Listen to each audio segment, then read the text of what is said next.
بسم اللہ الرحمن الرحیم۔ السلام علیکم ورحمۃ وبرکاتہ۔ ویلکم ٹو زمزم دواخانہ۔ میں ہوں حکیم محمد ولید اور میرے ساتھ موجود ہیں حکیم محمد وزیر، سابق لیکچرار قاسمیہ طبیہ کالج۔ آج کا ہمارا موضوع ہے پیچز۔ تو آئیں حکیم صاحب سے ہم بات کرتے ہیں پیچز کے حوالے سے۔ جی حکیم صاحب۔ بسم اللہ الرحمن الرحیم۔ السلام علیکم ورحمۃ اللہ وبرکاتہ۔ معزز سامعین کرام، آج ہم آپ کو پیچز کے بارے میں بتائیں گے، لیکن اس سے پہلے میں اپنے سامعین کو بتاتا چلوں کہ ہماری کوشش یہ ہے کہ اپنے سامعین کو آسان الفاظ میں سمجھا سکیں اور علاج بھی آسان علاج ہو، اور جڑی بوٹیاں کہ جو کہ ہر جگہ آسانی کے ساتھ پنسار اسٹور سے مل سکیں۔ تو اب ہم اصل موضوع کی طرف آتے ہیں۔ پیچز ایک گرم صفراوی مرض ہے۔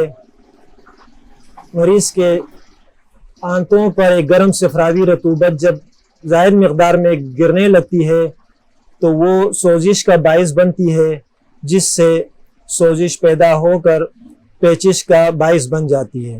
تو حکیم صاحب ہمیں اس کے اسباب اور علامات پر تھوڑی سی روشنی ڈالیے۔ اس کے اسباب و علامات کی طرف جب ہم آتے ہیں تو جس طرح میں نے کہا کہ یہ ایک گرم صفراوی مرض ہے۔ جب مریض کے جسم میں صفرا کا پیدائش زیادہ ہونے لگے اور وہ اپنی مقدار میں آنتوں پر زیادہ گرنے لگے تو اس سے آنتوں میں سوزش پیدا ہو کر پیچز کا باعث بنتی ہے۔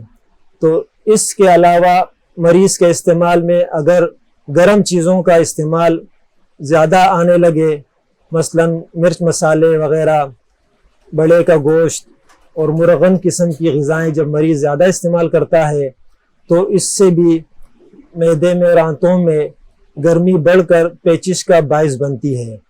تو اس میں مریض کے علامات کی طرف جب ہم آتے ہیں تو مریض کو بار بار رفع حاجت کے لیے جانا پڑتا ہے، جس میں مریض کو پیٹ میں مروڑ اور درد بھی ہوتی ہے اور ساتھ میں آؤں بھی آتی ہے۔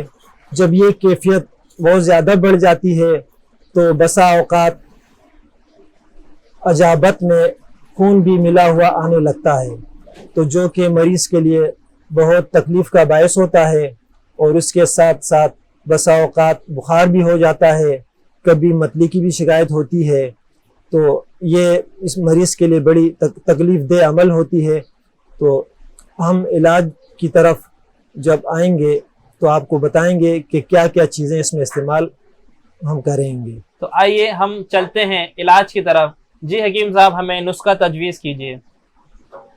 اس کے لیے ہمارے پاس آپ کے سامنے جو جڑی بوٹیاں ہم نے رکھی ہیں، یہ ایسی جڑی بوٹیاں ہیں جو کہ عام طور پہ ہر جگہ پنسار اسٹور سے آسانی کے ساتھ مل جائیں گی۔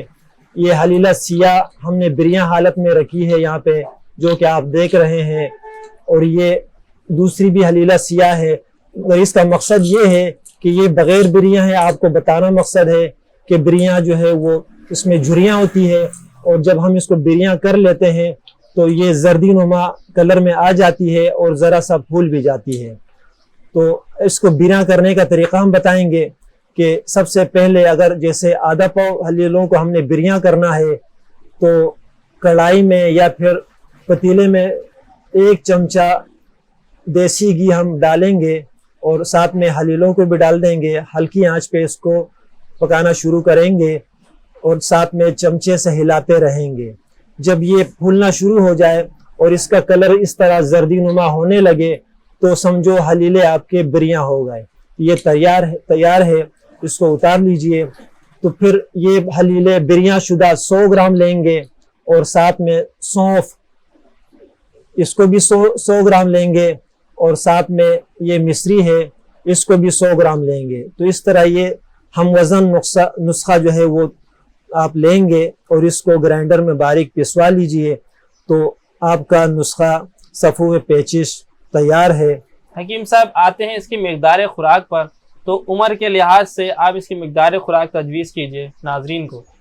اس کی مقدار خوراک جو ہے وہ تقریباً 1 ماشیے سے لے کے 5 ماشیے تک اس کی مقدار خوراک ہونی چاہیے چھوٹے بچوں میں، اور بڑوں میں اگر چھوٹے بچے ہیں جیسے 1 سال سے لے کے بلکہ 4-5 مہینے سے لے کر 1 سال کی عمر تک تو ایک ماشا جو ہے وہ کافی ہے ان کے لیے.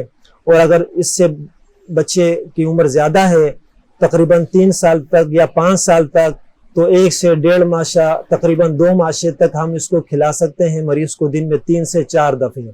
اور اگر کیفیت مرض شدت کے ساتھ زیادہ ہو تو دن میں کئی دفعہ دے سکتے ہیں. اور بڑوں کے لیے تقریباً 3 گرام سے 5 گرام تک مقدار خوراک جو ہے وہ دی جا سکتی ہے.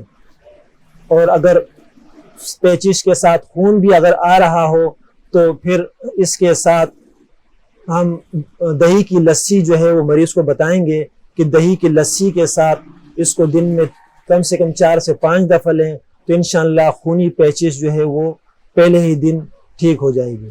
حکیم صاحب آپ نے علامات اور اسباب بتائے اور نسخہ بھی بتایا، تو اس کے ساتھ ساتھ اب رہ جاتا ہے پرہیز، تو وہ بھی ضروری ہے، ناظرین کو پرہیز بھی بتائیے. بالکل اچھی بات کہی آپ نے. تو ہم آتے ہیں پرہیز کی طرف. چونکہ یہ ایک گرم صفراوی مرض ہے تو جیسا کہ پہلے میں نے بتایا ہے کہ اکثر گرم چیزوں سے یہ مرض ہوتا ہے. تو شروع میں چونکہ مرض جو ہے وہ شدت پر ہوتا ہے تو اس وقت مریض کو اپنی غذا صرف کھچڑی ہی رکھنی ہوگی کہ شروع میں کھچڑی کا استعمال کیا جائے اور ساتھ میں دہی کا استعمال کیا جائے.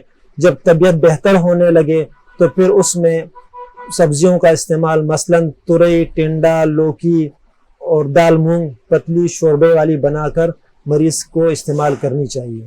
تو اس سے انشاءاللہ تعالی مریض جو ہے بہت جلد ٹھیک ہو جائے گا. بہت بہت جزاک اللہ حکیم صاحب. جیسا کہ حکیم صاحب نے ہمیں اس کے اسباب، علامات، نسخہ اور پرہیز بتایا بہت اچھی طرح. اگر آپ کو ہماری ویڈیو اچھی لگے تو اسے سبسکرائب کیجئے، لائک کیجئے اور اپنے دوستوں کے ساتھ شیئر کیجئے اور آئندہ آنے والی ویڈیو کا انتظار کیجئے. تب تک کے لیے دیجئے اجازت. السلام علیکم ورحمۃ اللہ وبرکاتہ.